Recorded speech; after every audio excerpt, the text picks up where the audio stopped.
اور پھر یہ سلسلہ چلتے چلتے چلتے چلتے یہ جو سلسلہ چلا ہے بالآخر ابراہیم علیہ السلام تک آیا ہے۔ تو حضرت ابراہیم علیہ السلام جو تھے یہ پھر ان کی قوم میں شرک آیا، ابراہیم علیہ السلام نے دعوت دی، اور ابراہیم علیہ السلام نے کو اللہ نے اتنی آزمائشوں میں ڈالا، اتنی آزمائشوں میں کہ اللہ کہتے ہیں کہ ہر آزمائش میں ابراہیم علیہ السلام پورا اترے۔ ابراہیم علیہ السلام کی جو تاریخ ہے نا وہ ہم سے وہ یقینی ہے، یعنی یقینی کا مطلب تقریباً یقینی، وہ تقریباً 4000 سال پرانی تاریخ، 4 یا بلکہ 3600 آپ کہہ لیں، کیونکہ نبی صلی اللہ علیہ وسلم اور ابراہیم علیہ السلام کا زمانہ تقریباً 2000 سال کا ہے، کیونکہ اس کی ہسٹری کیا ہے وہ تقریباً محفوظ ہے، کیونکہ ابراہیم علیہ السلام کے بعد نا دنیا میں علم بھی بہت پھیلا ہے، پھر ان کی اولادوں میں، اب ان کی اولادوں کا تذکرہ قرآن میں، تورات میں، انجیل میں، پھر کیونکہ یہودیوں نے بھی ان کی تاریخ محفوظ رکھی ہے نا، تو وہ سلسلہ نبی صلی اللہ علیہ وسلم سے ہم تو 1400 سال ہو گئے، 1445 سال ہو گئے، اور اس سے پہلے 2000 سال، سمجھتے ہو؟ تو ابراہیم علیہ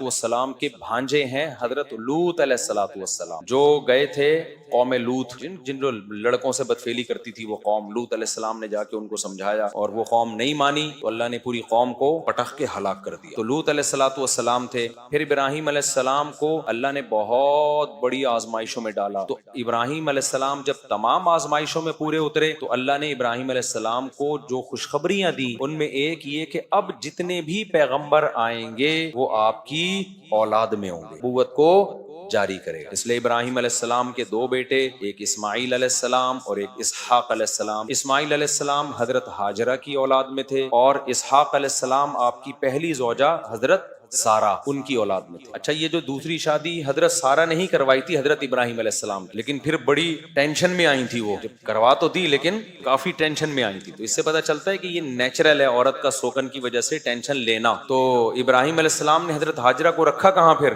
مکہ لے گئے تھے۔ اس سے پتہ چلتا ہے بھائی 2 بیویوں کو ایک ساتھ مت رکھو، سمجھتے ہو؟ اگر آپ نے 2 یا 4 کو ایک گھر میں رکھا خود آپ کو کسی بیابان میں جا کے رہنا پڑے گا۔ ابراہیم علیہ السلام نے اللہ کا حکم بھی تھا اس میں بھائی وہاں لے جاؤں۔ تو اسماعیل علیہ السلام وہاں پیدا ہوئے، اسماعیل علیہ السلام تو تھے وہاں، وہ جو پھر جو واقعہ ہوا جو ہم دوڑ لگاتے ہیں صفا مروہ پہ، اور ادھر اسحاق علیہ السلام حضرت ابراہیم علیہ السلام کے بیٹے، اسحاق علیہ السلام بھی پیغمبر۔ اللہ نے آپ کو خوشخبری دی کہ اسحاق کے بیٹے یعقوب ہوں گے، آپ کے پوتے، وہ بھی کیا ہوں گے؟ پیغمبر ہوں گے۔ تو اسحاق علیہ السلام کے بیٹے یعقوب بھی پیغمبر۔ یہ سارے ارض شام میں گزرے ہیں پیغمبر، جن کا قبلہ بیت المقدس تھا، سمجھتے ہو نا، جس پہ آج یہودی تسلط کی کوشش کر رہے ہیں۔ پھر اسحاق جو یعقوب علیہ السلام جو ابراہیم علیہ السلام کے پوتے تھے نا، ان کے پھر آگے بیٹے ہوئے یوسف علیہ السلام۔ انہوں نے بھی 2 شادیاں کی تھی یعقوب علیہ السلام نے، کی تو زیادہ تھیں لیکن جب سورہ یوسف میں 2 کا تذکرہ ملتا ہے، باقی کی انہوں نے اور بھی زیادہ ہے، تاریخی کتابوں میں ملتا ہے۔ خواتین سے معذرت کر رہے ہیں تو میں کیا کروں بھائی، یہ تو پیغمبروں کی سنت ہے نا۔ اور پتہ ہے یعقوب علیہ السلام نے تیسری شادی اس وقت کی ہے جب یوسف علیہ السلام گم ہو چکے تھے، اس لیے امام احمد بن حنبل کی طرف یہ قول منسوب ہے کہ اتنے غم میں بھی یعقوب علیہ السلام نے نکاح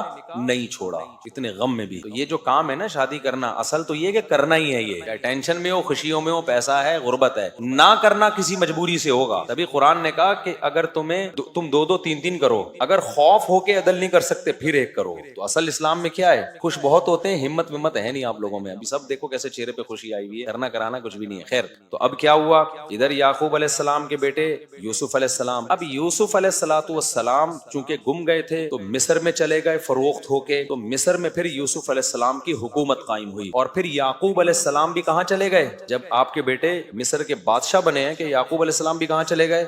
مصر۔ جب وہاں گئے ہیں تو بنی اسرائیل شام سے نکل کے، فلسطین سے نکل کے کہاں چلے گئے؟ مصر جا کے آباد ہو گئے۔ اب یہ جو مصر تھا نا، یہ بنی اسرائیل کا اپنا وطن نہیں تھا، یہاں یہ لوگ تھے اجنبی، لیکن حکومت ان کے پاس آ گئی کیونکہ انہوں نے یوسف علیہ السلام نے قحط کے دنوں میں مصر کی جو غیر مسلم اسٹیٹ تھی اس کو تباہ و برباد ہونے سے بچایا۔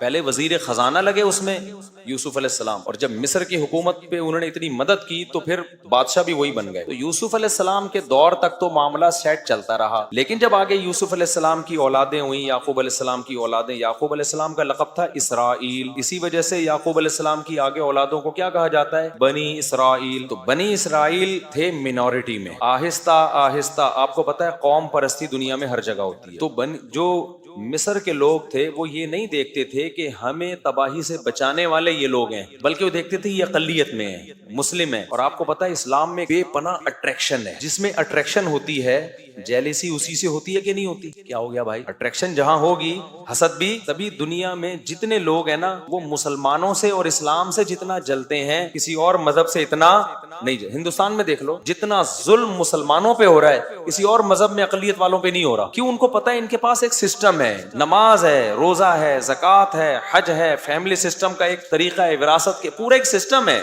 ڈاکٹر ذاکر نائک کو 1 سال کے لیے انڈیا میں آزاد چھوڑ دو آپ، یا ان جیسے کسی آدمی کو جو اس طرح اوپنلی تبلیغ کرے، آدھا انڈیا مسلمان ہو جائے گا، کیونکہ کسی کے پاس دلائل کی دنیا میں جواب نہیں ہے. تبھی تو یہ لوگ باتیں کرتے ہیں، آزادی دیتے نہیں ہیں کسی کو. تو وہی کام جو آج انڈیا میں مسلمانوں کے ساتھ ہو رہا ہے نا، وہی کام مصر میں بنی اسرائیل کے ساتھ شروع ہو گیا. حکمران آتے رہے، انہوں نے کہا بھائی یہ کب سے حکومت کے حقدار ہو گئے؟ مصر تو ہمارا ہے، یہ تو موصلے ہیں، موصلے. لہذا آہستہ وہ تھے منورٹی میں، ان کو حکومت سے بھی نکالا.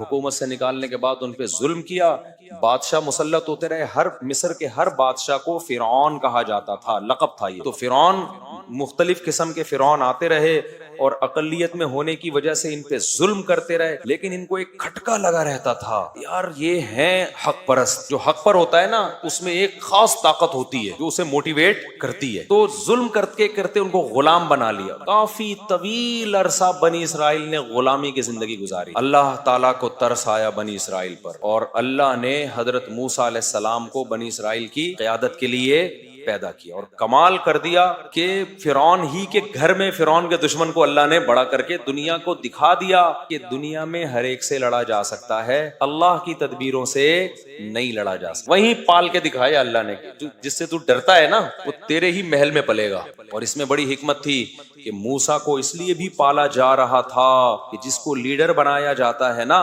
اور جس کے مقابلے میں اس کے لیے ضروری ہے کہ وہ اس قوم کے کلچر کو جانتا ہو. موسیٰ کو دعوت دلوانی تھی فرعون سے، تو فرعون کے کلچر سے اگر واقف نہ ہوتے تو فرعون کو دعوت نہیں دے سکتے تھے. تبھی میں یہ کہتا ہوں کہ جس علاقے کی مسجد ہے نا وہاں کا امام بھی اسی اسٹینڈرڈ کا ہونا چاہیے جس اسٹینڈرڈ کے لوگ وہاں پر رہتے ہیں. اگر آپ کسی گاؤں دیہات بھینسوں باڑوں والے جگہ سے کسی امام کو لا کے ڈیفنس کلفٹن گلشن اقبال کا امام بنا دیں گے، وہ وہاں پہ صحیح طرح سے لوگوں کو گائیڈ بولو نہیں کر سکے گا.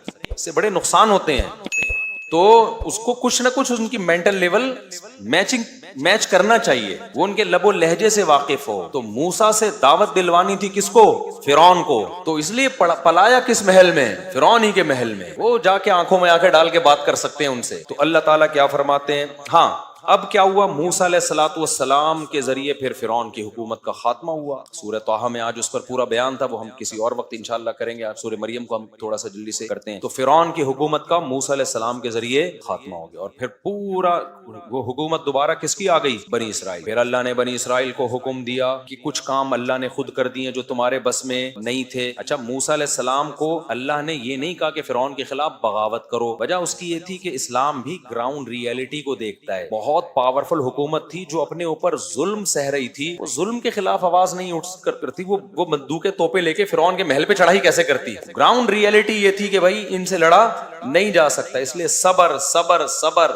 استعینوا باللہ واصبروا، اے میری قوم اللہ سے مدد کرو، مدد طلب کرو اور صبر کرو. آج ہمارے یہاں کیا ہوتا ہے؟ تھوڑی سی طاقت آئی اور ایک دم خلافت کی باتیں شروع، الٹ دو سارا نظام، پلٹ دو. اس کا نتیجہ الٹنا پلٹنا کچھ بھی نہیں ہوتا، اور لاشوں کے انبار لگ جاتے ہیں اور فساد پھیل جاتا ہے سوسائٹی. جب یہ لڑائی ہوئی تھی نا یہودیت کی 67 یا 71 کی جو وار ہوئی تھی نا عربوں کی اور اسرائیل کی، پتہ ہے آپ کو؟ عرب اسرائیل جو جنگ ہوئی تھی، مولانا ابو الحسن علی ندوی رحمۃ اللہ علیہ نے کہہ دیا تھا اس میں فتح اسرائیل کو ہوگی، عربوں کو نہیں ہو. حالانکہ عرب اس وقت بہت پرہیزگار تھے اور بہت بڑی تعداد میں تھے اور سب میں لڑنے کا بے پناہ جذبہ تھا. ابو الحسن علی ندوی بہت بڑے عالم گزرے ہندوستان میں، بڑے محقق، آج ان کی ساری پیشگوئیاں پوری ہو رہی ہیں. انہوں نے کہا تھا فتح کس کو ہوگی؟ اسرائیل کو. لوگ حیران ہوئے کہ حضرت آپ کیا بات کر رہے ہیں، ادھر عرب اتنے، مصر بھی لڑ رہا ہے، لبنان بھی لڑ رہا ہے اور سعودی عرب بھی تعاون کر رہا ہے. تو انہوں نے کہا کہ جہاں حقیقت اور صورت کا مقابلہ ہوتا ہے نا وہاں کامیابی حقیقت کو ملتی ہے، صورت کو نہیں. کہا کہ یہاں صورت تو ہے، نعرے، جذبے، سجدوں کے محراب، اللہ کی یاد میں رونا، شہادت کے جذبے، تیاری نہیں ہے. یہودی کے پاس کچھ بھی نہیں ہے، تیاری پراپر کر کے میدان میں اترا ہے. اسے پتا تھا کہ مصر سے بھی حملہ ہو سکتا ہے میں جب یہ کروں گا, پہلے سے اس نے اس کا انتظام کیا ہوا تھا. خفیہ ایجنسیاں چھوڑی ہوئی تھیں کہ مصر کے طیارے اڑنے کا پروگرام بنائے نا تو بتا دینا ہمیں, تاکہ ہم ایئرپورٹ پہ ہی تباہ کر دیں ان کو. تو ہوا یہ کہ مصر کے طیارے ابھی تیاری کر رہے تھے نا, جہازوں پہ کپڑا وپڑا مار رہے تھے صبح اٹھ کے, یار اسرائیل نے حملہ کیا, چلو ہم بھی تھوڑا سا شیمپو ویمپو سے نہائیں. ان کے پائلٹوں نے کہا کہ ہم بھی جا کے, ظاہر ہے وہ یہودی ہے, وہ پہلے سے اس کو پتا تھا کہ یہ چین سے تھوڑی بیٹھیں گے جب ہم حملہ کریں گے فلسطین پہ. اس کو پہلے سے تیاری تھی کہ کہاں کہاں سے حملہ ہو سکتا ہے. اتنی ایجنسی کے لوگ اس نے گھسیڑ دیے تھے پہلے سے. 50 سال سے اس کی تیاری کر رہا تھا اور پوری پراپر تیاری کے ساتھ اس کو. تو ہوا یہ کہ ابھی اس نے پورا اڈا ہی اڑا دیا کس کا, ایئر اٹیک کا. تو مولانا ابو الحسن ندوی چونکہ حالات دیکھ کر آئے ہوئے تھے نا سارے, انہوں نے کہا ادھر جذبہ بہت ہے, تیاری بالکل بھی بولو نہیں ہے, باتیں ہیں تیاری نہیں ہے. ادھر پوری پراپر تیاری ہے اسرائیل کی. آج بھی یہی کچھ ہو رہا ہے, پھینکتے رہو بس, میں یہ کر دوں گا, میں یوں کر دوں گا. کچھ لوگ رو رہے ہیں آ کے, ابے تمہارے پاس پیکج کیا ہے؟ پھر مولویوں کو برا بھلا کہہ رہے ہوتے ہیں, ممبر پہ بیٹھ کے شادیوں کی باتیں کر رہے ہیں, جہاد کر نہیں رہے. تم بھی تو مولویوں کی مخالفتیں کر رہے ہو ممبر پہ بیٹھ کے, تم کیا کر رہے ہو, تم کون سا جہاد کر رہے ہو؟ تو باتیں کرنے پر گورنمنٹ کی طرف سے کوئی پابندی نہیں ہے. تیاری دیکھو قرآن میں اللہ نے کیا کہا, اعدوا لهم ما استطعتم من قوہ, تم دشمن کے خلاف طاقت اور قوت تیار کرو. اعدوا کا مطلب پہلے تیاری کرو اس کی. قرآن نے یہ نہیں کہا کہ دشمن کے خلاف راتوں کو اٹھ کے رونا شروع کر دو ابھی سے, اور شہادت کے لیے جیکٹیں یعنی چلو وہ بھی کسی حد تک تیاری میں آتی ہے جو جیکٹیں تیار ہوتی ہیں, لیکن شہادت کے لیے تقریریں شروع کر دو, جذبہ بڑھاؤ. یہودی کہتا ہے جذبہ گیا بھاڑ میں, پہلے تم یہ دیکھو تمہارے پاس ٹینک ہیں جو مقابلہ کر سکتے ہیں. پھر بین الاقوامی طاقتوں کو اپنے ساتھ ملانے کے لیے اس نے کیسی کیسی چالیں چلی ہیں. آج ہم سمجھتے ہیں کہ امریکہ اسرائیل کو سپورٹ کر رہا ہے. امریکہ یقیناً اسرائیل کو سپورٹ کر رہا ہے, لیکن آپ کو پتا ہے امریکہ نے اسرائیل نے امریکہ کو دبوچا ہوا یوں کر کے کہ تیرا باپ بھی مجھے سپورٹ کرے گا. وہ کمبل والا واقعہ سنا کے بس تفسیر کی طرف آتا ہوں. ایک آدمی نے دریا میں دیکھا کمبل بہہ رہا ہے, کسی نے کہا بھائی اس کو لالچی تھا, اس کو کمبل چاہیے تھا ہر قیمت پہ. لوگوں نے کہا چھوڑ دے, دریا میں جائے گا, اتنا تیز دریا. اس نے کہا فری پھوکٹ کا کمبل کون چھوڑتا ہے بھائی, تیرتا وہ اندر گیا. وہ کمبل نہیں, وہ ریچھ تھا, کیونکہ اوپر سے تو منہ تو نظر نہیں آ رہا تھا. اب جا کے کمبل نے پکڑ لیا اس کو نا, ریچھ نے پکڑ لیا. اب یہ چھڑوانے کی کوشش کر رہا ہے, چھوٹ نہیں رہا. تو اس کے دوست نے کہا بھائی کمبل کو چھوڑ دے, اگر نہیں تیرے کنٹرول میں آ رہا. کہہ رہا ہے میں تو چھوڑوں, کمبل نہیں چھوڑ رہا مجھے. تو امریکہ کی عوام بھی امریکہ کے خلاف احتجاج کر رہی ہے کہ اسرائیل میں یہ ہو رہا ہے, غزہ میں ظلم ہو رہا ہے. امریکہ کہہ رہا ہے میں تو اسرائیل کو چھوڑوں, اسرائیل مجھے نہیں چھوڑ رہا. ابھی میری گردن اسرائیل نے دبوچی ہوئی ہے. اتنا سا ملک ہے,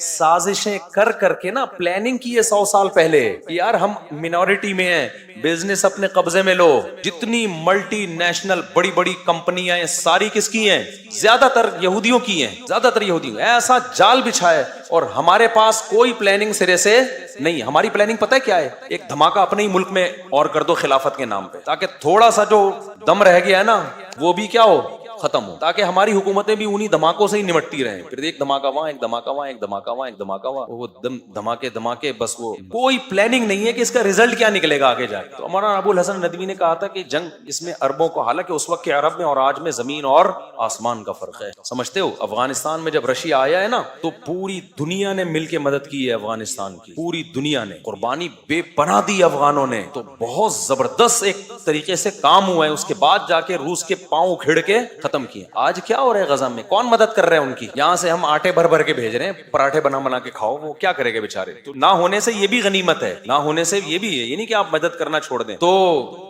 آٹے بھیج رہے ہیں, چاول بھیج رہے ہیں, راشن بھیج رہے ہیں, چلو ٹھیک ہے پیٹ بھر جائے ان کا, لیکن یہ اس طرح سے تھوڑی ہوگا جب تک, اور یہ افراد نہیں, جب تک یہ جو مسلم کنٹریز ہیں یہ متحد ہو کے پلاننگ کر کے ایک لائحہ عمل نہیں بناتے کہ ماضی میں ہم سے کیا غلطیاں ہوئی ہیں, ان غلطیوں کو ہم نے ریپیٹ نہیں کرنا, اس کے بعد جا کے یہ کام ہوگا تو ہوگا.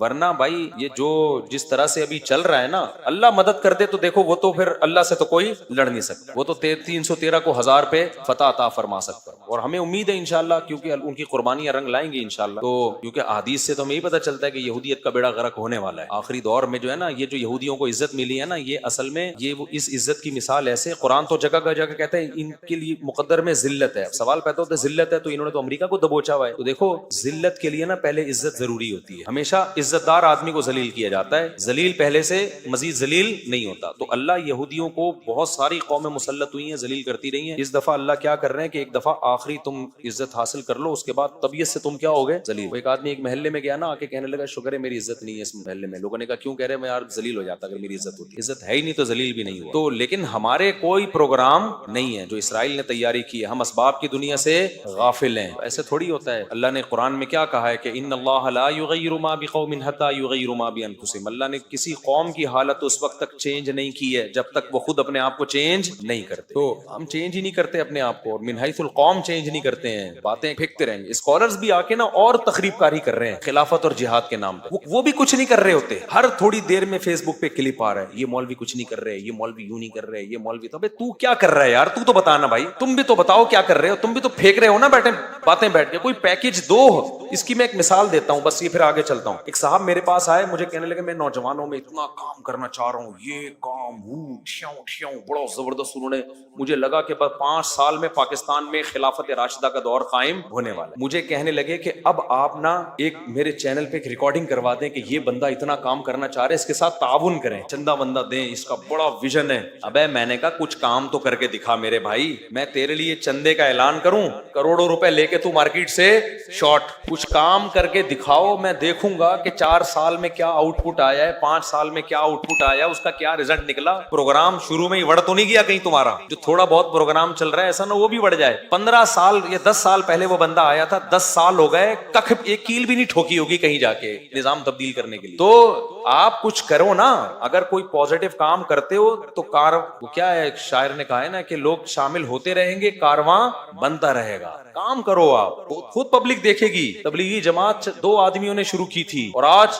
پوری دنیا میں ہے یا نہیں ہے؟ کوئی پبلسٹی کی، کوئی پمفلٹ لگایا انہوں نے، لوگوں نے دیکھا یار کام ہو رہا ہے، شامل ہوتے چلے گئے۔ اب اتنے بڑے بڑے اجتماع ہو رہے ہیں کہ ان کے لیے کنٹرول کرنا ممکن نہیں ہے۔ تو اس لیے یہ جو سوشل میڈیا کی دنیا سے اپنے آپ کو نکالو۔ خیر، تو بھائی کیا ہوا؟ موسیٰ علیہ السلام کے ذریعے اللہ نے فرعون کی حکومت کا خود ہی خاتمہ کر دیا۔ خاتمہ اللہ نہیں کیا، یہ کمزور تھے موسیٰ علیہ السلام، لڑ نہیں سکتے تھے۔ جب خاتمہ ہوا ہے پھر اب اللہ میاں نے کہا کہ کچھ کام میں نے کیے، اب کچھ کام تم کو بھی کرنے پڑے۔ اب تمہارے پاس ایک حکومت آ گئی ہے، اب جو تمہارا شہر ہے نا بیت المقدس، اب تم وہاں پہ اٹیک کرو، حملہ کرو، جہاد کرو۔ اب ایسا ہی نہیں ہوگا کہ ہر جگہ کے لیے الگ الگ موسیٰ آئیں گے، سمجھ میں آ رہی ہے بات؟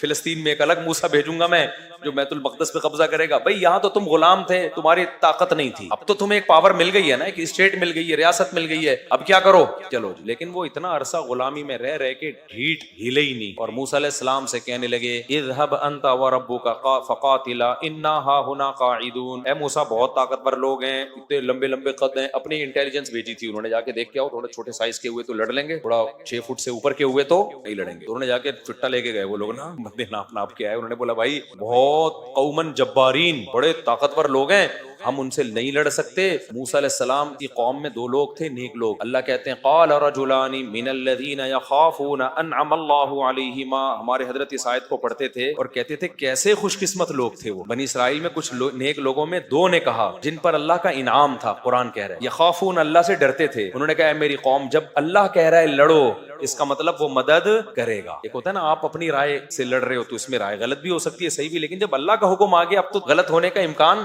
ہے ہی نہیں۔ انہوں نے کہا لڑو، تم دیکھنا ہمت ذرا سی کرو گے، تم اس شہر میں داخل ہوگے، اللہ تمہیں فتح دے دے گا۔ تو اللہ نے ان کو کیا کہا؟ یہ وہ 2 لوگ تھے جن پر اللہ کا انعام ہوا۔ کتنے خوش قسمت لوگ کہ ان 2 کا تذکرہ قرآن نے الگ سے کیا ہے۔ لیکن وہ قوم نے کہا اے موسیٰ اذهب انت وربک، آپ جائیں اور آپ کا رب جاؤ، جس رب نے فرعون کو ہلاک کر دیا وہی رب اس قوم کو بھی ہلاک کرے گا۔ انا ہاہنا قاعدون، ہم یہیں بیٹھے ہوئے ہیں، ہم دیکھ رہے ہیں کہ پوزیشن کیا ہوتی ہے، اگر فتح ہو گئی تو ہم آ جائیں گے، نہیں ہی تو ہم یہیں ٹھیک ہے۔ کس قدر غصہ آیا ہوگا موسیٰ علیہ السلام کو، آپ سوچو یار، کہ تم نے فرعون کا غرق ہونا دیکھ لیا۔ تو اس سے پتہ چلتا ہے بھائی چند افراد سے قوموں کی تقدیر کے فیصلے نہیں ہوتے، چند افراد تو وہاں بھی نیک تھے، قوم کو دیکھا جائے گا، تو 4 آدمیوں کے ٹھیک ہونے سے قوم ٹھیک نہیں ہوتی۔ تو موسیٰ علیہ السلام نے جب یہ سنا نا، موسیٰ علیہ السلام نے کہا اللہ میں تھک گیا، اب تو کیا کر، میں اپنے اور اپنے بھائی کا مالک ہوں، ان پہ میں زبردستی نہیں کر سکتا، لہذا میری اس قوم سے جان چھڑا دے، بس اس قوم سے کیا کر دے، جان چھڑا دے، مجھے اس کا لیڈر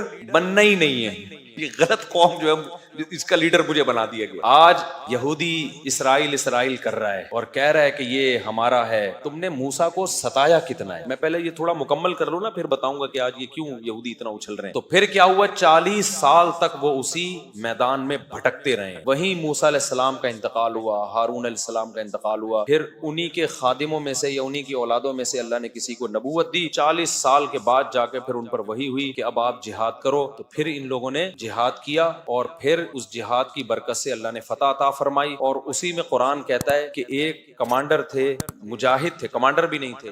تو میں عرض کر رہا تھا 3 طرح کے بندے ہیں میرے بھائی. ایک وہ جن کی آپ نے خامیاں سرے سے دیکھنی نہیں ہے, خوبیاں ہی دیکھنی ہیں. یہ وہ ہیں جن کا آپ سے کوئی لینا دینا نہیں ہے. اسی کی ایک مثال سامنے آئی. مدارس میں کیا ہوتا ہے, ہم مدارس کے ماحول کو زیادہ جانتے ہیں نا. مدارس میں اکثر یہ ہوتا ہے, ابھی آپ کا ٹاپک نہیں ہے, یہ مولاناؤں کا ٹاپک ہے. مدرسے کے محتمم جو ہوتا ہے نا, اس کو اگر وہ دیکھ لینا 4 ٹیچروں کو وہاں بیٹھے ہوئے ہیں تو 99% اس کو یہ گمان ہوتا ہے میری غیبت ہو رہی ہو.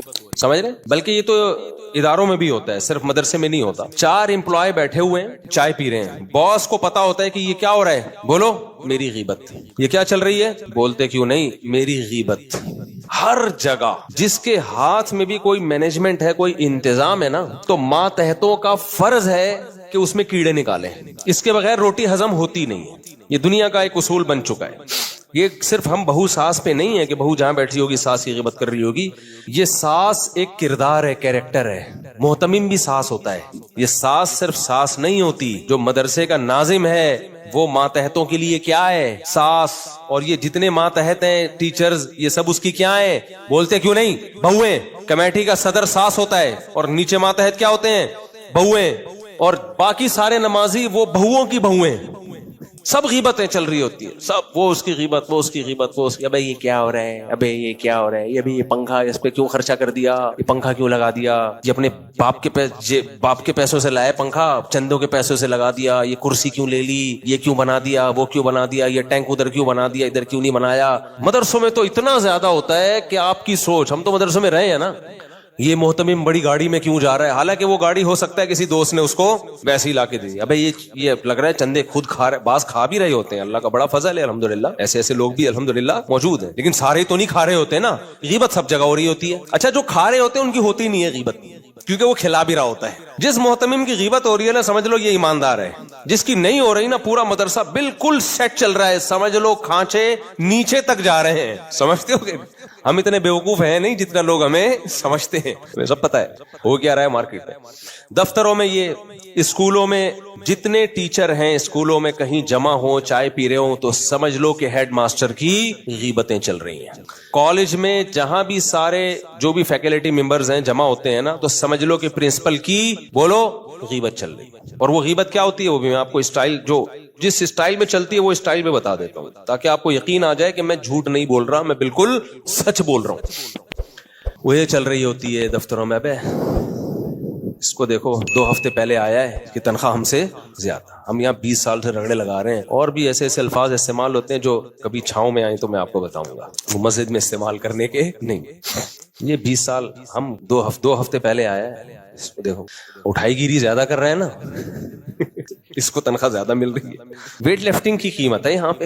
ویٹ لفٹنگ پہلے جم میں ہوتی تھی, آج کل دفتروں میں ہوتی ہے. یہ سب تبصرے چل رہے ہوتے. محتمم یہ کر رہا ہے, محتمم وہ کر رہا ہے, محتمم کے پاس گاڑی کہاں سے آئی, یہ کیوں بنا دی عمارت اس نے, وہ فلانے کو تنخواہ زیادہ کیوں دے دی, فلانے کو تنخواہ زیادہ کیوں دے دی. ہمارے شیخ حضرت مفتی رشید احمد صاحب رحمہ اللہ تعالی فرمایا کرتے تھے, حالانکہ حضرت نہی عن المنکر پہ بہت حریص تھے. جنہوں نے مفتی رشید احمد صاحب کو دیکھا ہے وہ جانتے ہیں کہ برائی دیکھ کے مفتی رشید احمد صاحب کبھی خاموش نہیں رہتے. تبھی میں ان کی مثال دے رہا ہوں کہ ان کی بات کو آپ زیادہ ویلیو دو. ان کا تقوی پرہیزگاری مشہور تھی.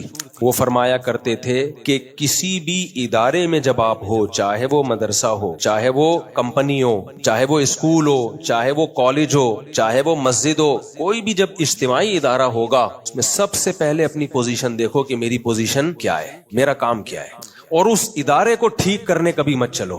نہیں آ رہی بات سمجھ میں, اس فکر میں مت پڑو کہ یہ ادارہ کیا ہو جائے ٹھیک, سے ادارہ ٹھیک نہیں ہوگا. کیونکہ جہاں کوئی اجتماعی نظم ہوتا ہے نا کچھ خرابیاں 100% ہوتی ہیں. یہ ہو نہیں سکتا ایک گھر نا جس میں صرف میاں بیوی اور ایک بچے ہوں وہ پورا ٹھیک نہیں ہوتا. کچھ نہ کچھ برداشت کرنا پڑتا ہے. شوہر کچھ بیوی کی آڑی ترچھی باتیں برداشت کر رہا ہوتا ہے. تبھی تو ہم کہتے ہیں نا سسرال کی مداخلت جہاں بھی ہوگی گھر تباہ ہوگا. وجہ کیا ہے کہ میاں کی کچھ مجبوریاں بیوی کے ساتھ وابستہ ہوتی ہیں, وہ اس کے آڑے ترچھے ہونے کو برداشت کرتا ہے. اس کو پتا ہے یہ خامی ہے لیکن میں چھوڑ دوں گا تو میرا یہ نقصان ہے. عورت کی بھی کچھ مجبوریاں ہوتی ہیں شوہر کے ساتھ. اسے پتا ہوتا ہے میرے شوہر میں خرابیاں ہیں لیکن میں اس سے جان چھڑا لوں گی تو مجھے جو فائدے حاصل ہو رہے ہیں وہ حاصل نہیں ہوں گے. لہذا وہ دونوں کمپرومائز کر رہے ہوتے ہیں. جب بھی کوئی تیسرا کباب میں ہڈی بنتا ہے, چاہے وہ شوہر کی ماں ہو, شوہر کا باپ ہو, شوہر بیوی کی ماں ہو, بیوی کا باپ, اس کے بھائی, اس کی بہنیں, تو وہ خامیاں دیکھ رہے ہوتے ہیں کیونکہ ان کی کوئی ضرورت دونوں سے وابستہ نہیں ہوتی. ان کو کوئی نقصان نہیں ہوتا کہ یہ دونوں میں علیحدگی ہو جائے, ان کا کوئی کچھ نہیں جا رہا ان کا. لہذا ہمیشہ کباب میں ہڈی کون بنتا ہے؟ طلاق دلوانے میں زیادہ کردار کس کا ہوتا ہے؟ رشتہ داروں کا. تبھی میں جو میاں بیوی ہوتے ہیں ان کو بولتا ہوں ڈالو ہی نہیں بیچ میں رشتہ داروں. سمجھتے ہو کہ نہیں سمجھتے؟ کیونکہ وہ آپ کی مجبوریاں تھوڑی ہوتی ہیں کہ ان کے کس پہ کیا گزرے گی کیا ہوگا. وہ تو دیکھ رہے ہوتے ہیں یہ خرابی تو یہ کیوں برداشت کر رہے ہو, ہم تو ایسے نہیں تھے. اب ساسیں اکثر کہہ رہی ہوتی ہیں ہم نے تو تمہارے ابا کی ایسی خدمت کی ہے, کھڑے رہتے تھے بت بن کے ان کے پاس. جب بولا یعنی ان کو بتانے کی بھی ضرورت نہیں پڑتی تھی کہ چائے چاہیے. ان کے موڈ دیکھ کے پتا چلتا تھا ٹھنڈے پانی کی ضرورت ہے یا گرم پانی کی ضرورت ہے. ان کو موڈ سے پتا چلتا تھا. بہت ٹھنڈے ہیں تو گرما گرم پلا دو تاکہ تھوڑے ہیٹ پہ آ جائیں گے, اور بہت گرم ہوئے ہوئے تو کیا پلا دو؟ ٹھنڈا پانی. ہم تو ان کے موڈ سے اندازہ ہو جاتا تھا. اور ایک یہ بہو ہے پڑی رہتی ہے سارا دن 12 بجے کم بخت سو کے اٹھتی ہے. وہ بھائی جو سو کے اٹھتی 12 بجے ہے تو اس میں نقصان آپ کے بیٹے کو ہو رہا ہے نا, تو بیٹا پھوٹے نا منہ سے. وہ چپ بیٹھا ہوا ہے تو آپ بھی چپ بیٹھ جاؤ, کیا خیال ہے؟ اس کا نقصان ہو رہا ہے نا, اس کا گھر تباہ ہو رہا ہے تو چھوڑ دو نا. اور بہو ٹانگ اڑائے گی کس کے کاموں میں؟ وہ بھی کم ہوشیار نہیں ہے. وہ اڑائے گی ساس سسر کے معاملات میں, یہ یوں نندوں میں یہ یوں ہے. بھائی بس کرو یار. تو ادارے بھی تباہ ہوتے ہیں, ملک بھی تباہ ہوتے ہیں. جو ملکوں میں بھی جو جس کا کام ہے اس کو لوگ مجھ سے آ کے پوچھتے ہیں پاکستان کے حالات. میں کہتا ہوں نہ میں نے خراب کیے نہ میں ٹھیک کر سکتا ہوں. میں امیدیں دلا سکتا ہوں کہ حالات اچھے ہو جائیں گے انشاءاللہ. اور یہ جھوٹی موٹی کی امیدیں نہیں ہیں. اکنامکلی حالات الحمدللہ اچھے ہونے جا رہے ہیں. جتنے اچھے ہو گئے ہیں وہ نظر نہیں آ رہے, اتنے وہ زیادہ اچھے گئے ہیں لیکن ابھی تھوڑا دبایا ہوا ہے. ڈالر 275 پہ مصنوعی روکا ہوا ہے بس, ورنہ ڈالر اصل میں اور بھی نیچے گیا ہے لیکن اس کو روکا ہوا ہے انہوں نے. بہت زیادہ نیچے گیا تو اور کچھ مسائل ہو جائیں گے. تو کچھ اچھے کام بھی ہو رہے ہیں ملک میں, سارے خراب نہیں ہو رہے. جو خراب ہو رہے ہیں ان پہ تو مجھے بولنے کی ضرورت نہیں, وہ آپ خود سمجھدار ہیں ماشاءاللہ. سسٹم کے تحت چلا ہے نا سارا. الیکشن ہمارے ہاں سسٹم کے تحت نہیں ہوتے. کس کے تحت ہوتے ہیں؟ سسٹم کے تحت. سسٹم چل رہا ہے لیکن بہرحال کچھ امید کی چیزیں بھی ہیں. تو اچھا مصیبت یہ ہے کہ ہمارے ہاں نیگیٹیوٹی اتنی زیادہ ہے, کسی کو کوئی اچھی خبر بھی دو تو اس نے غم ہی کی خبر لینی ہے. اس کو بتاؤ نا تمہارے ابا کو جو فالج تھا ٹھیک ہو گیا, اب 2 نمبر ہی کر رہا ہے, بیکار باتیں کر رہا ہے. یہ ہمارا دماغ بن چکا ہے. ابے تجھے جو شوگر تھی نا اتفاق سے اب رپورٹیں کلیئر. اب سب ڈرامے باز. تو یار جب تمہارا دماغ ہی خراب ہے, تمہیں اچھی خبر سننی نہیں ہے. اب میں نے بولا نا ایک صاحب کو, میں نے کہا ڈالر دیکھو 275 پہ 75-76 پہ رک گیا ہے, ورنہ کتنی اسپیڈ سے اوپر جا رہا تھا. اب یہ ڈرامے بازی ہمیں بیوقوف بنانے. میں نے کہا پھر ٹینشن میں رہے, تو برین ہیمریج سے مر جا, میری صحت پہ کوئی اثر نہیں پڑتا. تیرے کو اچھی خبر سنا رہا ہوں یار, تھوڑا خوش ہو جائے یار. گورنمنٹ کی طرف سے کوئی پابندی ہے خوش ہونے پر؟ نہیں. اب یہ میں نے کہا میرا کیا فائدہ ڈالر کے اوپر نیچے, میں کوئی گورنمنٹ کا نمائندہ ہوں؟ مجھے کیا مل رہا ہے؟ خوش ہو رہا ہوں میں, تجھے بھی خوش کر رہا ہوں کیونکہ مجھے کچھ آتھینٹک ذرائع سے خبر ملی ہے, اخباروں کی یوٹیوب کی خبریں نہیں ہے. لیکن وہی اب یہ صاحب قوم کو بیوقوف بنانے کے لیے. میں نے کہا ٹھیک ہے پھر صحیح ہے,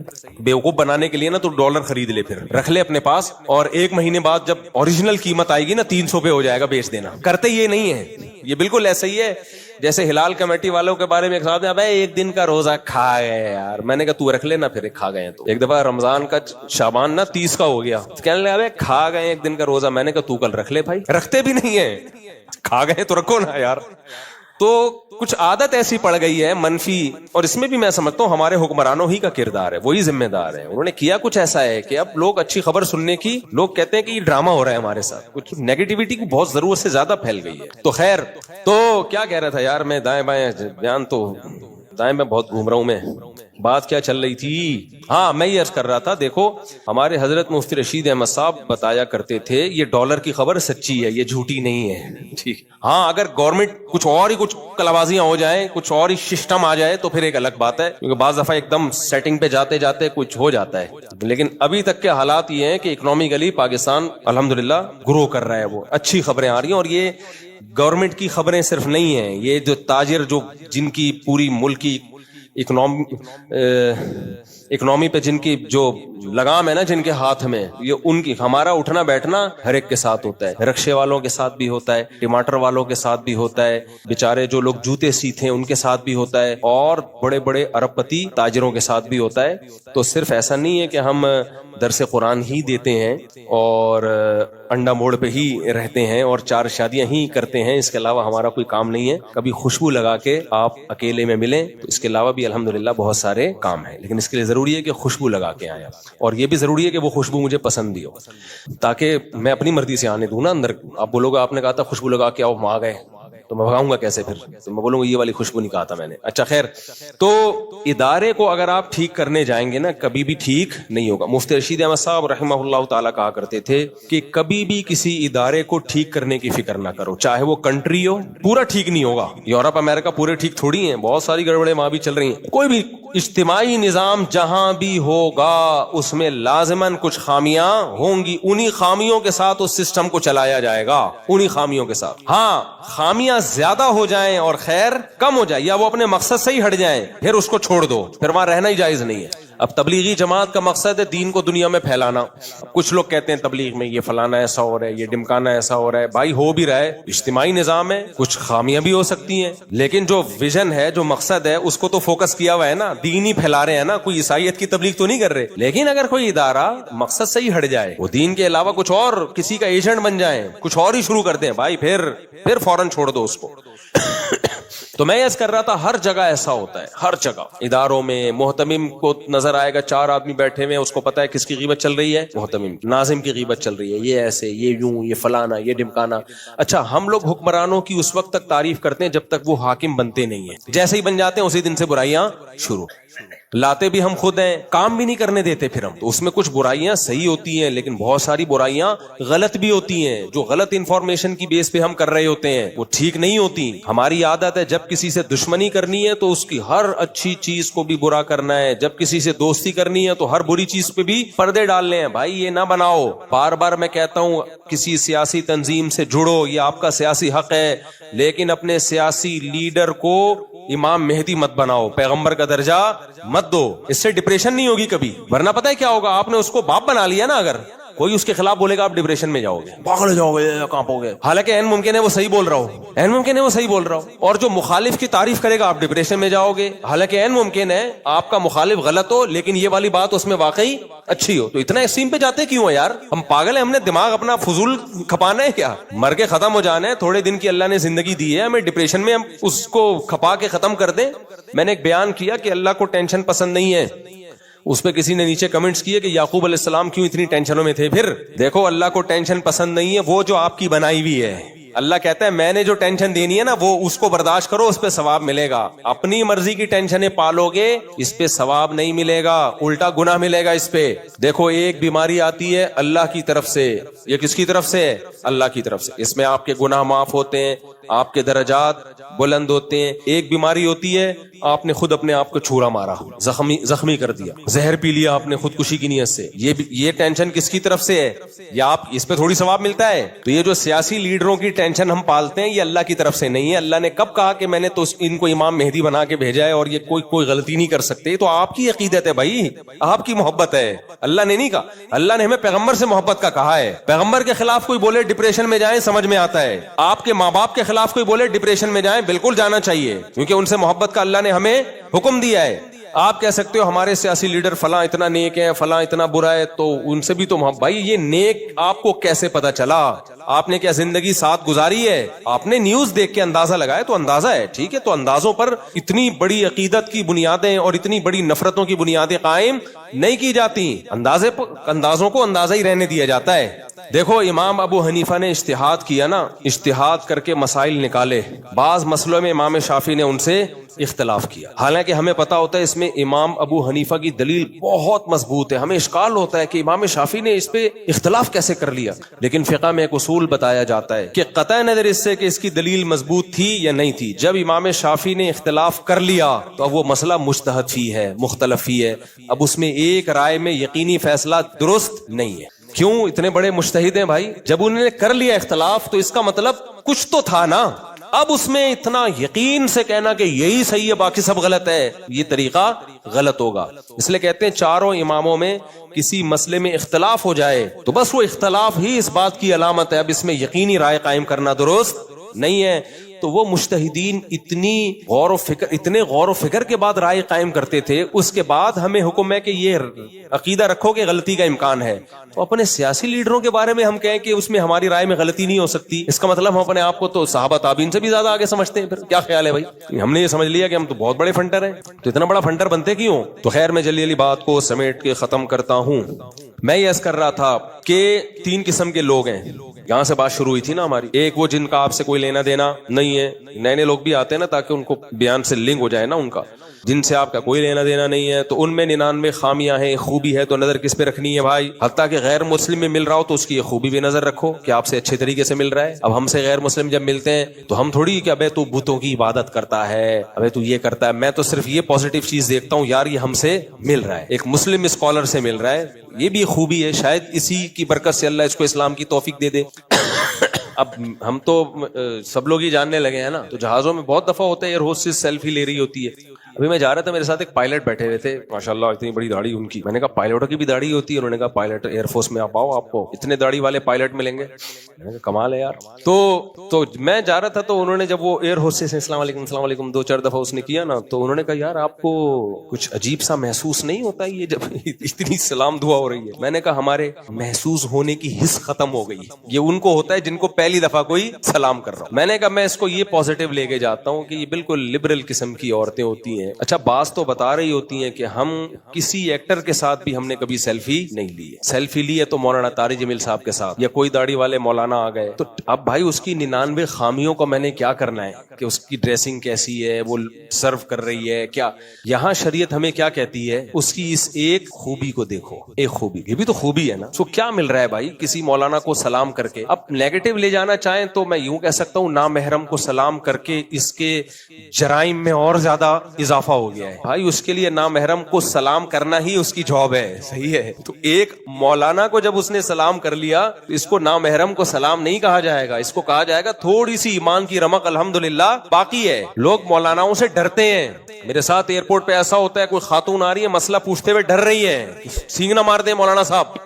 میں خوف ختم کرتا ہوں, بھائی بیٹھیں جو پوچھنا ہے آپ پوچھیں. تو بعض لوگوں کا, سب کا نہیں, اکثر مولانا الحمدللہ سر پہ سینگ نہیں ہوتے, تمیز سے بات کرتے ہیں, اخلاق سے بات کرتے ہیں. لیکن بعض مولانا ایسا وہ بنا کے پیش کرتے ہیں کہ وہ اگلا پھر دین سے دور ہو جائے نا. نبی صلی اللہ علیہ وسلم کی خدمت میں جو کعب ابن زہیر آئے تھے, میں نے پورا اتوار کو بیان میں واقعہ سنایا تھا, ان کے تو قتل کا آرڈر تھا, لیکن جب آ کے بیٹھے تو بیٹھنے دیا گیا ہے ان کو. خیر, تو جس سے آپ کا کوئی لینا دینا نہیں ہے, آپ نے اس کی ایک خوبی پہ نظر رکھنی. جس سے آپ کا اصلاحی تعلق ہے, آپ اس کے پیر و مرشد ہیں, تو اس کی 99 خامیوں کو چھوڑ کر 99 خوبیوں کو چھوڑ کر ایک برائی پہ نظر رکھنی ہے, جیسے کہ مولانا شریف تھانوی نے فرمایا. اس کے اندر یہ مسئلہ ہے اس کے ساتھ. اور تیسرا وہ جس سے آپ کا معاملات ہیں. اب معاملات جس کے ساتھ ہے تو اس کی صرف اس برائی کو فوکس کرنا ہے جس کا آپ سے تعلق. یہ ٹاپک اہم ہے بہت زیادہ. اب اس میں مسجدوں کی انتظامیہ بھی آ گئی, دفتروں میں آپ کے باس بھی آ گیا. بھائی وہ نیا امپلائی آیا ہے, اس کی تنخواہ ڈبل ہے, 10 گنا ہے, 20 گنا ہے. تمہارا کیا لینا دینا؟ تم سے جو ایگریمنٹ ہوا تھا وہ اس کا پابند ہے یا نہیں ہے؟ سمجھتے ہو کہ نہیں سمجھتے؟ تم سے جو آج میں نے ایک تحریر پڑھی حضرت مفتی نظام الدین شامزئی صاحب رحمہ اللہ تعالی سے متعلق. حضرت مفتی نظام الدین شہید رحمۃ اللہ علیہ بہت بڑے مفتی تھے, بہت بڑے عالم تھے, تبھی تو شہید ہو گئے. اتنے بڑے علماء کو کون چھوڑتا ہے؟ ان کے معمولات پڑھے آج میں نے. اس میں یہ تھا کہ ان کی عادت تھی جس مدرسے میں جایا کرتے تو محتمم کا جو کمرہ ہوتا ہے نا, جو مدرسے کے ناظم, ہمیشہ سر جھکا کے تیزی سے اس کے کمرے کے قریب سے گزرا کرتے تھے کہ ہمارا کوئی لینا دینا آپ سے بولو. تو کہتے ہیں انہوں نے کسی مولانا کو استاذ لگوا دیا اس مدرسے میں جس میں وہ خود کئی سالوں سے تھے. اب جسی مولانا کو جب استاذ لگوایا تو وہ مولانا جھانکتا ہوا جاتا تھا محتمم کے کمرے میں کہ کھا کیا رہے ہیں. دیکھا جی لیگ پیس چل رہا ہے. ابے ہم دال کھا رہے ہیں, یہ یہاں پہ کس گاڑی میں جا رہا ہے؟ یار کوئی اشکال ہے تو پوچھ لو, کلیئر کر لو. ایسے لوگ کلیئر نہیں کرتے. ہمارے ایک دفعہ جامعۃ الرشید میں کیا ہوا, ایک دفعہ نہیں, ہمارے یہاں تو ایسا ہوتا رہتا ہے, اساتذہ کی تنخواہیں نہیں مل رہی ہوتی ہیں کیونکہ لوگ سمجھتے ہیں کہ شاید اسٹیبلشمنٹ کے لوگ ہیں, ان کو وہاں سے کروڑوں اربوں روپے ملتے ہوں گے, 5 روپے بھی نہیں ملتے کیونکہ لوگ ہیں ہی نہیں اسٹیبلشمنٹ کے. ہم سے زیادہ کون جانتا ہوگا, ہم 30 سال سے ہیں, میں بچپن سے آیا ہوں جامعۃ الرشید, مجھ سے زیادہ کون حضرت مفتی عبدالرحیم صاحب کو جانتا ہے. مفتی رشید احمد صاحب نے جو ان کو نائب بنایا ہے نا, ایسے نہیں رات کو خواب آیا اٹھ کے نائب بنا دیا. مفتی رشید احمد صاحب رحمہ اللہ تعالیٰ کی کتاب ہے, آپ بھی تھی وہ پڑھیں, فرماتے تھے ان کو جو میں نے نائب بنایا ہے اتنا میں نے آزمایا ہے کہ شاید اس زمانے میں کسی نے کسی کو اتنا نہیں آزمایا ہوگا. ان کی مینٹل لیول کو آزمایا, ان کے اخلاص کو, ان کے اندر دنیا کی محبت کتنی ہے, کئی سال پرکھنے کے بعد ان کو اپنا نائب بنایا ہے. یہ ایسے خلافت نہیں ہے, آج کل شیخوں میں خلافتیں کیسے بٹ رہی ہیں, سوئے صبح اٹھے مجھے امام مہدی خواب میں اس کو خلیفہ بنا دو, یہ کوئی زیادہ چمچا گیری کر رہا ہے تو اس کو کیا بنا دو, خلیفہ. ایسا نہیں ہے, کئی سال کہتے ہیں ایسا آزمایا ان کی کتاب میں ہے, اور ہم نے ان کے ساتھ ایسے ٹائم گزارا ہے. لیکن پاکستان میں مسئلہ یہ ہے کہ جو بھی پازیٹیو وے میں کوئی بڑا کام کرنے جائے گا نا, اس کو کام نہیں کرنے دیا جائے گا. ہمارے ہاں روایتی طریقے سے چلتے رہو تو ٹھیک ہے, روایتی طریقے سے ذرا ہٹے تو آپ یا تو فوج کے آدمی ہو, یا ایجنسی کے لوگ ہو, یا آپ یہودی ایجنٹ ہو, یا آپ کوئی بھی روایتی انداز سے ہٹے گا نا, اور کام کرنے کے لیے بسا اوقات روایتی ٹریک سے ہٹنا پڑتا ہے کیونکہ کام مقصد ہے, طریقہ مقصد نہیں ہے. ہمارے یہاں بہت سے لوگ کہتے ہیں طریقے کو فوکس کرو جو چلتا آ رہا ہے. بھائی پھر تو نبی صلی اللہ علیہ وسلم گھوڑے پہ سوار ہو کے جایا کرتے تھے, گدھے پہ سوار ہو کے جایا کرتے تھے, آپ بھی گدھے گھوڑے پہ سواری اختیار کرو. آپ نے طریقہ چینج کیا نا, اب ہم کس میں سفر کرتے ہیں, جہازوں میں سفر کرتے ہیں, ٹرینوں میں سفر کرتے ہیں. مقصد کبھی بھی چینج نہیں ہوگا, ٹریک کیا ہوگا, طریقے ہمیشہ تبدیل ہوتے رہیں گے. تو جامعۃ الرشید پہ بہت الزامات لگتے ہیں, میں سنتا رہتا ہوں, ہنستا رہتا ہوں, تو بیچارے کو فارغ ہے. مجھے لوگ الٹ پٹانگ چیزیں شروع کر دیتے ہیں, ابے یہ بھی کرنل ہے. ایک صاحب نے میرے بارے میں کہا اس کا ہدا کرنل ہے فوج میں. میں نے کہا یار میں کیا بتاؤں. تو میں عرض کر رہا تھا جامعۃ الرشید میں 3-4 مہینوں سے تنخواہیں نہیں مل رہی ہوتی. تو وہ کیا تھا, ہاں ان دنوں میں دیکھا کہ مہمانوں کو بڑا VIP کھانا کھلایا جا رہا ہے. جامعہ جب مہمان آئے نا, یہ 8-10 سال پرانی بات ہے, اب بھی نہیں تنخواہیں تو ابھی بھی نہیں 3-4 مہینوں سے مل رہی ہیں, لیکن ان دنوں میں تو اور زیادہ حالات خراب ہوئے تھے. تو کسی نے آ کے دیکھا کہ یار مہمانوں کے تو مرغے چل رہے ہیں یہاں پہ, اور ٹیچروں کو تنخواہیں نہیں دی جا رہی. اس نے ادھر ادھر باتیں بنانا شروع کر دی. مجھے بھی بتایا گیا, میں نے کہا میں پوچھ کے بتاتا ہوں. پتا چلا بھائی مہمانوں کے لیے کسی نے خاص کچھ فکس کی ہوئی اماؤنٹ. ہوتے ہیں نا کچھ لوگ کہ بھائی جو بھی آپ کے مہمان آئیں گے ان کا خرچہ, جیسے ہم جب یہاں آئے رفیع بھائی نے کہا مفتی صاحب آپ کا جو بھی مہمان آئے گا نا اس کا خرچہ کس کے ذمہ ہے. رفیع بھائی کی بات ہے پرانی 2006 کی. انہوں نے کہا مفتی صاحب جو بھی آپ سے ملنے کے لیے آئے گا اس کا VIP کھلائی پلائی کس کے ذمے ہے. انہوں نے بولا میرے ذمے. میں نے ڈالی نہیں ان کے ذمے, لیکن بہرحال انہوں نے کہا کہ آپ میرے ذمے. اچھی بات ہے, اللہ ان کو جزائے خیر دے. کبھی کبھار ہو سکتا ہے بول بھی دیا ہو کہ میں جا رہا ہوں, یہ میرا مہمان بسم اللہ اللہ اکبر پڑھ کے میں نے پارسل کر دیا آپ کی طرف. تو میں نے ان سے جب تحقیق کی پتا چلا بھائی مہمانوں کو کھلانے کے لیے بندہ کیا ہے, اس کو تو اگر ہم مہمان کو نہیں کھلائیں گے وہ کہے گا میں پیسے دے رہا ہوں اور آپ کھلا کیوں نہیں رہے. تو بعض بڑے بڑے اشکالات ہوتے ہیں, لیکن 2 منٹ میں وہ آپ کے اشکال اب تحقیق کرو تو پورے ہو جاتے ہیں. تو تحقیق کرنے میں کوئی حرج نہیں ہے, لیکن جب آپ کسی بھی انتظام میں ہو تو اصول زندگی کا بنا لو کہ اپنی باؤنڈری کو کراس کرنے کی کوشش مت کرو, ورنہ دھکے کھاتے رہو گے, کہیں بھی پنپ نہیں پاؤ گے. ایسے لوگ میں جانتا ہوں. یہ جو آج میرا پورا بیان ہوا ہے نا, یہ ایک واقعے کی بیس پہ ہے. میں واقعہ ہائی لائٹ نہیں کروں گا کیونکہ جس کے ساتھ ہوا ہے وہ سمجھ جائے گا. واقعے کی جو نیچر تھی وہ اسی قسم کی تھی. کسی ادارے میں اچھی بھلی جاب کر رہے ہو, میرے پاس آئے یار اس ادارے میں یہ غلط ہو رہا ہے, اس میں یہ غلط ہو رہا ہے, یہ کرپٹ لوگ ہیں, یہ فلانے لوگ ہیں. میں نے کہا تو جاب کر رہا ہے, اپنی جاب کرتے رہے آرام سے, تیرے بیوی بچے ہیں, تمہیں گناہ نہیں ہوگا. تم اپنے کام سے کام رکھو اور چھوڑ دو تمہارا آفیسر کیا کر رہا ہے, تمہارا باس کیا کر رہا ہے, چھوڑ دو, اس بحث میں مت پڑو. لیکن نہیں جناب, نہیں یوں ہے تو پھر یوں ہے تو پھر یوں ہے. بالآخر کیا ہوا, جاب سے نکال دیا اس کو. یار یہ فساد پھیلا رہا ہے یہاں پہ. جیسے وہ مولانا مفتی نظام الدین شامزئی رحمۃ اللہ نے ٹیچر کو رکھا نا, وہ کبھی محتمم کے کمرے میں گھسا ہوا ہے, کبھی اس کے کمرے میں گھسا ہوا ہے, کبھی ادھر جا کے دیکھ رہا ہے کہ یہ ٹیچر صحیح نہیں پڑھا رہا, یہ چھٹیاں کر رہا ہے. بھائی یہ دیکھو اصول یہ ہے کہ کہیں کوئی غلطی ہے ایک دفعہ بتا دیا جائے, مینجمنٹ کو ایک دفعہ بتا دیا جائے. بہت زیادہ مسئلہ ہے 2 دفعہ بتا دیا جائے. انتہائی آپ میں اصلاح کا اگر شوق ہے نا, آپ کو لگ رہا ہے کہ امام مہدی میری ہی نسل میں پیدا لاؤں گے اور دنیا میں سارا کام میں نے ہی کر کے جانا ہے تو پھر آپ 30 دفعہ بتا دو, اس کے بعد زبان پہ ٹیپ چڑھا لو. اب آپ سے قیامت کے دن سوال نہیں ہوگا. بہت سے نہیں علی المنکر ایسے ہیں کہ لیبل برائی سے روکنے کا لگتا ہے لیکن برائی رکتی نہیں ہے بلکہ اور فساد پیدا ہو جاتا ہے. اس کی میں مثال دیتا ہوں. صحیح بخاری میں حضرت عبداللہ ابن عمر رضی اللہ تعالیٰ عنہ کے پاس ایک شخص آیا, صحیح بخاری میں ہے. یہ لڑائی ہو رہی تھی اس وقت, صحابہ کرام میں سیاسی اختلاف چل رہا تھا, ان دنوں کی بات ہے, پوری ڈیٹیل میں نہیں جاؤں گا. مکہ میں الگ خلافت قائم تھی اور شام میں الگ خلافت, دو گروہ مسلمانوں کے لڑ رہے تھے. تو عبداللہ بن عمر کے پاس کچھ لوگ آئے اور کہا آپ کیوں نہیں لڑتے؟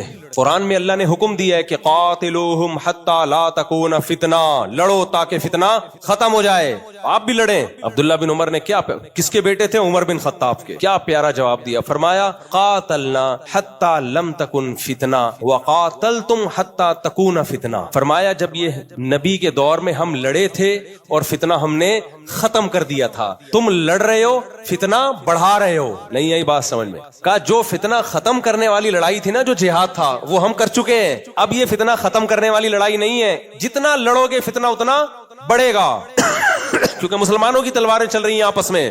تو بعض دفعہ لیبل بڑا اچھا لگا ہوتا ہے, ہم فتنہ ختم کرنے نکلے, حالانکہ اس سے فتنہ ختم نہیں ہو رہا ہوتا, فتنہ بڑھ رہا ہوتا ہے. صبح شام گھروں میں ہم دیکھ رہے ہیں بیٹا باپ کو سمجھا رہا ہے, ابا آپ یوں کیا کرو, ابا آپ یوں کیا کرو, ابا آپ یوں کیا کرو. ابا نے رکھ کے چپیڑ لگا دیا ایک دن, تو میرا باپ ہے. اب پھر آتے ہیں لڑکے, ہم نے ابا کو یوں بولا, ابا نے چپیڑ لگا دیا, پھر یوں, پھر اور لڑائی. ابے بھائی تو اس کا باپ ہے یا وہ تیرا باپ ہے؟ آپ نے ایک دفعہ ابا کو بتا دیا ابا یہ چرس چھٹے مٹے آپ پہ سوٹ, اتنا برا نہیں ہوتے, ایک مثال دے رہا ہوں میں. تو ابا یہ آپ پہ سوٹ نہیں کرتا, بس ایک دفعہ, دو دفعہ, تین دفعہ, اس کے بعد چپ. اب آپ سے سوال نہیں ہوگا. ابراہیم علیہ السلام کے ابا کے پیچھے پڑ گئے تھے. ابراہیم علیہ السلام نے ابا کو سمجھایا کہ آپ بتوں کو مت بنایا کریں, مجھے ڈر ہے اللہ کا عذاب نہ آ جائے, پورا رکوع سورہ مریم کا. لیکن ابا نے کوئی پازیٹیو رسپانس نہیں دیا. ابا نے کہا لأرجمنک, میں تجھے پتھروں سے مار کے ہلاک کر دوں گا, وہجرنی ملیا, مجھے میرے حال پہ چھوڑ دے.